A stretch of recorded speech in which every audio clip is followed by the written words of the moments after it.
To Burundi, where at least 3 more protesters have been killed. That's according to the AFP news agency. Protests continuing for a second week as the president refuses to abandon his bid for a third term. The Constitutional Court has given Pierre Nkurunziza the green light, and he says he won't seek a fourth term, but protesters vow they won't back down until he gives up power.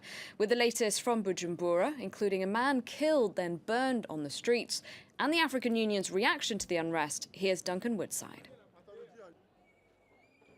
It's been a pretty grim day here in Bujumbura so far. Early this morning in a suburb of Cibitoke, an AFP photojournalist witnessed the death of at least 2 and possibly 3 people. 2 of those people killed by a grenade and 1 person shot dead in the head, the latter by a police officer. In terms of culpability for the grenade attack, that's not yet confirmed, but we do know that there have been clashes in Cibitoke and elsewhere, not just between the police and protesters, but now also between protesters and the Imbonerakure, that's the ruling party's youth militia. So this is an extremely worrying development, and obviously there are concerns that clashes between those 2 factions could escalate into much more than just protests against the regime. Also, we've been to another area, Nyakabiga, a couple of hours ago, and what we saw there was pretty gruesome. 1 man was killed, he was stoned to death, beaten to death, and then his body was set on fire. We got there shortly afterwards. He wasn't a protester. It was confirmed by the army and also a young man that he was instead killed by protesters. This was a suspected Imbonerakure member.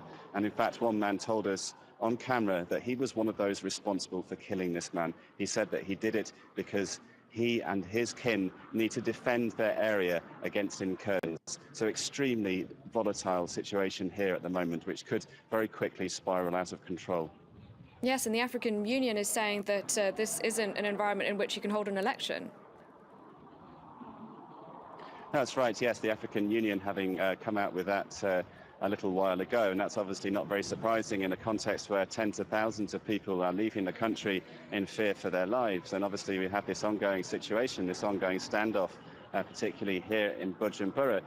Unless the situation calms very quickly and unless all sides decide that they want to express their opinions through the ballot box rather than on the streets, then it's obvious that elections can't really take place in this kind of environment. And we do have legislative and communal elections scheduled for later this month before the flashpoint presidential poll scheduled for late June.